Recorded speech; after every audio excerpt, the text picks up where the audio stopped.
The first thing I learned about the Aurelian Palace was that it was alive. Not metaphorically. Literally. The walls breathed, slow, measured expansions of translucent crystal vein structures that pulsed with faint gold light. The floors warmed beneath bare feet as if sensing pressure, responding to my presence like curious skin. Above me, vaulted arches curved and shifted almost imperceptibly, rearranging their geometry as if the building itself were thinking. I was marched through it in chains. They weren't metal. Aurelian restraint bands were woven from reactive light and biological fiber, tightening when I struggled, loosening only when I went still. Every step echoed not with sound, but with vibration, low hums that crawled through my bones. I had been captured 3 days earlier, dragged from the wreckage of my scout ship after it misjumped near Aurelian space. I hadn't fired a weapon. I hadn't resisted. It hadn't mattered. Humans were curiosities to the Aurelians. And curiosities were collected. The guards escorting me were tall, elegant, and utterly alien, elongated limbs, skin like polished pearl, eyes dark and faceted like obsidian glass. Their movements were fluid, synchronized, as though they shared a single nervous system. At the end of the hall, the palace opened into a chamber so vast it stole the breath from my lungs. The throne bloom. At its center sat Queen Zyrelia. She was massive, her form supported by a living throne that grew around her like a flower of bone and crystal. Her skin shimmered with layered hues of gold and ivory, marked with bioluminescent sigils that shifted with her breathing. A crown, grown, not worn, arched from her skull in sweeping, antler-like curves. Her eyes locked onto me the moment I entered. Human instincts screamed one word: predator.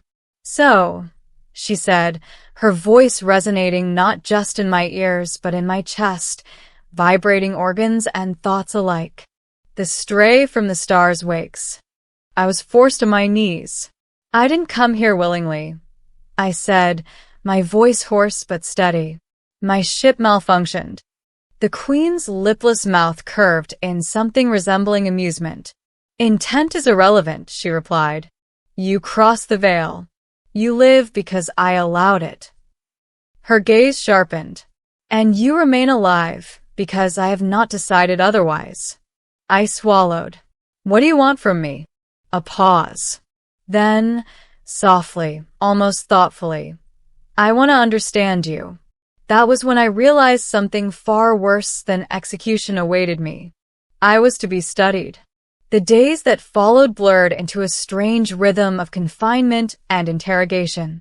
I was kept in a chamber grown specifically for me, walls that adjusted oxygen levels, temperature, and gravity to match my biology.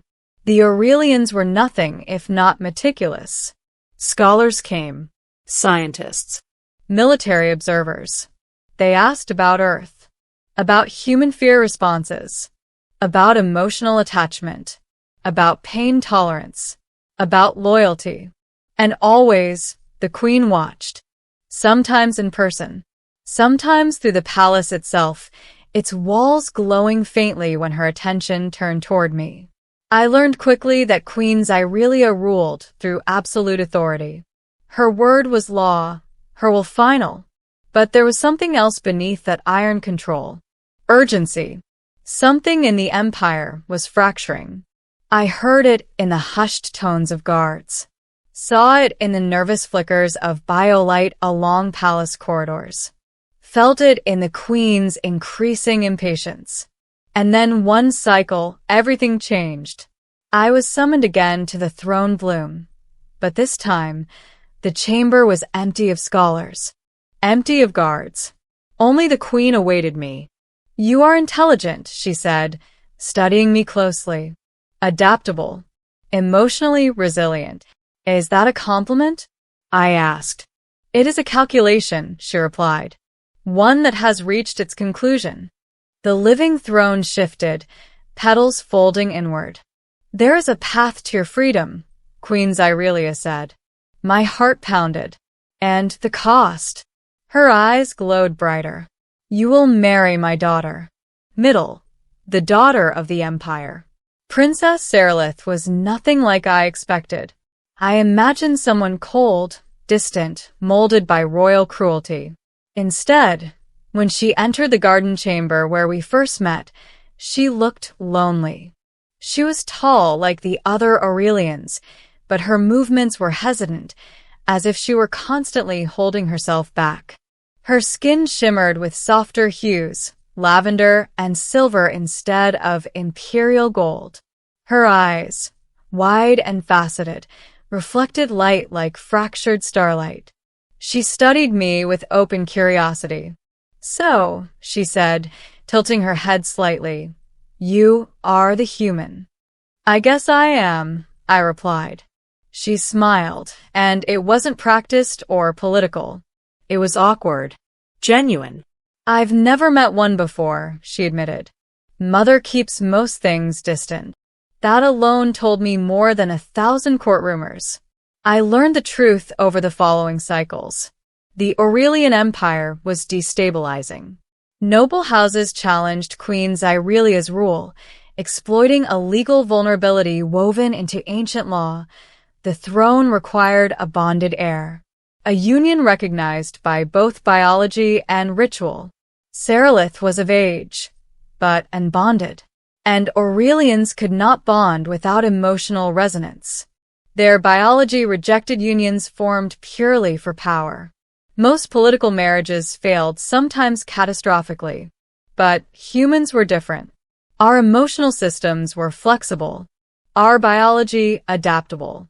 To the Aurelians, we were compatible wildcards. Queen Xyrelia needed stability, and I was the solution.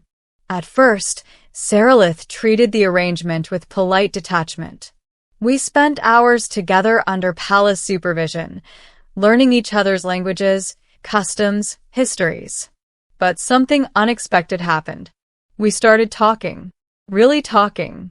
She told me about growing up in a palace where affection was measured, where love was seen as weakness.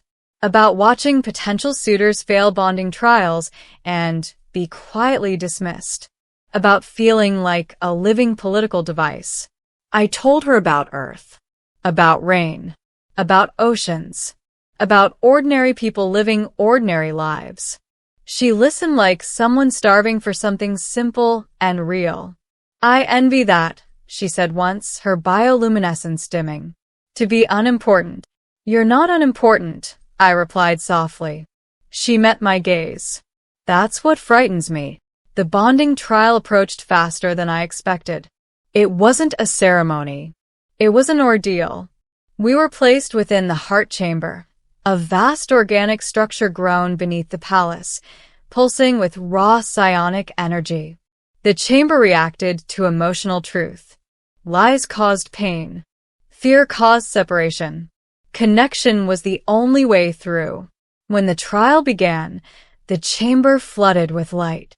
Energy surged around us, pressing inward, probing thoughts and memories. Pain flared behind my eyes. Saralith cried out, collapsing to her knees. Instinct overrode fear. I reached for her. The moment our hands touched, the pain eased. Images flashed between us, my memories of Earth, of loss, of hope. Her memories of isolation, of expectation, of longing. The chamber pulsed, responding to the shared emotional resonance. We held each other, not as royalty and prisoner, but as two beings choosing not to be alone. The heart chamber bloomed. The bond was accepted. Afterward, as we lay on the chamber floor, exhausted, Saralith laughed softly. Well, she said, breathless, that could have gone worse. I smiled despite everything. That was when I realized something dangerous. I didn't want freedom anymore. I wanted her. But the queen had one final test. Ending. Choosing the cage, choosing the crown. The wedding was nothing like a human ceremony. It took place beneath the open stars, atop the palace's highest living spire. The empire watched through biopsionic relays, every citizen linked emotionally to the moment. Queen Zyrelia presided, her presence vast and overwhelming. As the final vows resonated through the spire, the bond between Serelith and me stabilized fully. I felt it settle into my nervous system, warm, grounding, real. The empire quieted. The legal challenge collapsed instantly. Noble houses withdrew their claims. Stability returned like a tide reversing. It worked. After the ceremony, the queen summoned me alone. "You are free," she said simply. "Your obligation fulfilled." I waited for relief. It didn't come.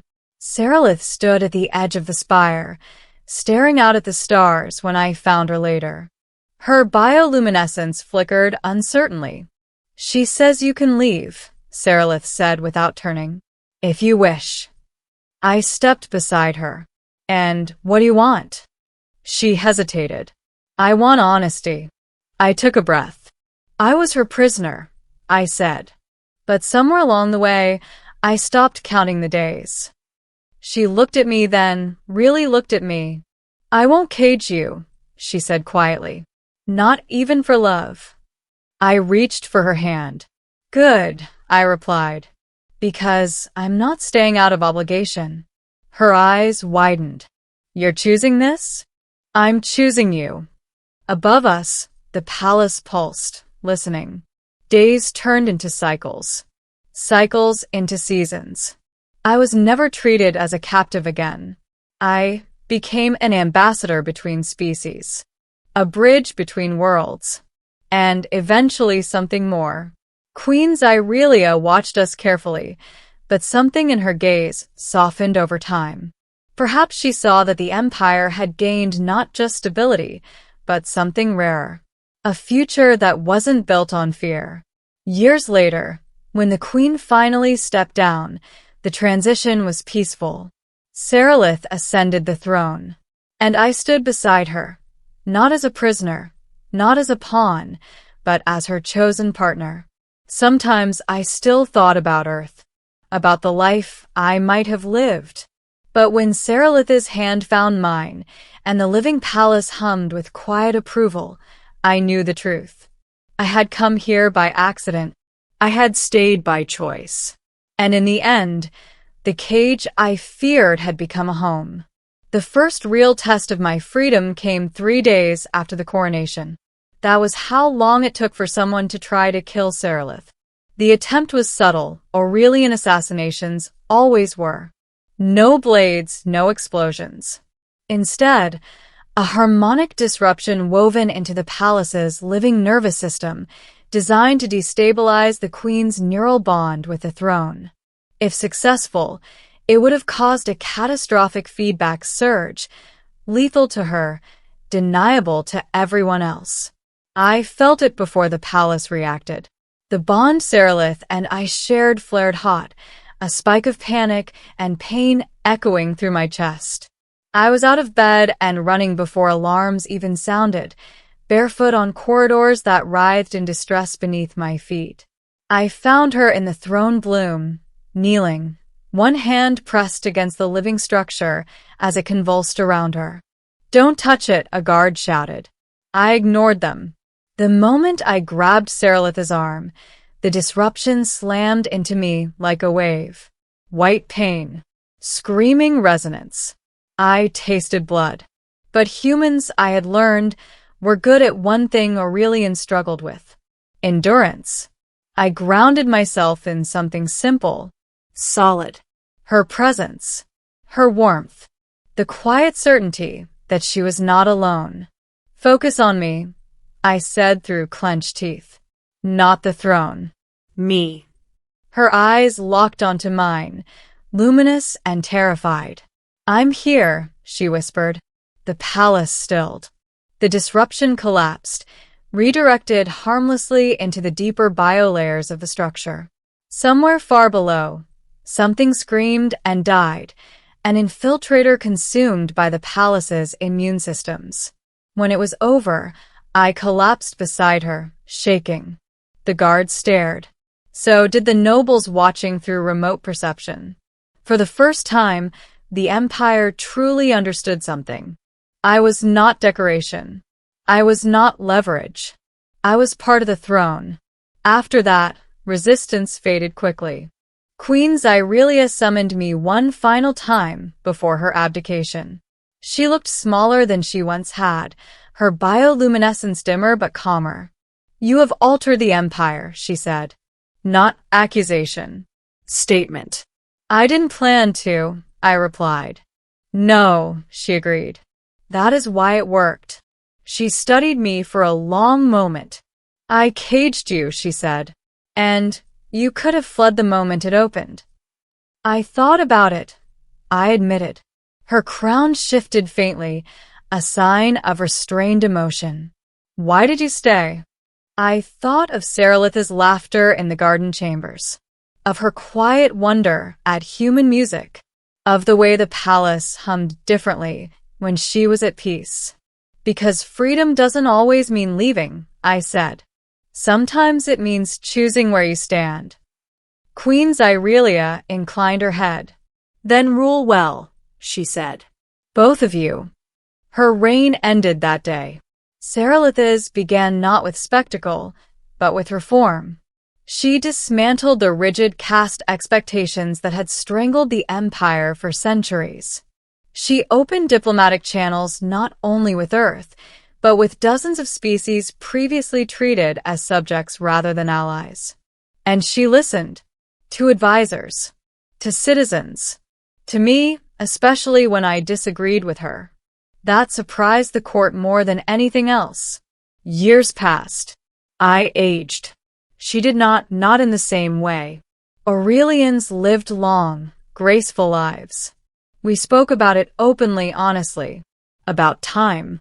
About loss. About what it meant to love someone whose path through existence was different. We'll face it when it comes, she said once, resting her forehead against mine. Not before. So we did. When Earth finally sent an official delegation, I stood as translator, ambassador, and living proof that humanity was more than fragile trespassers among the stars. I never returned home permanently, but Earth stopped feeling far away.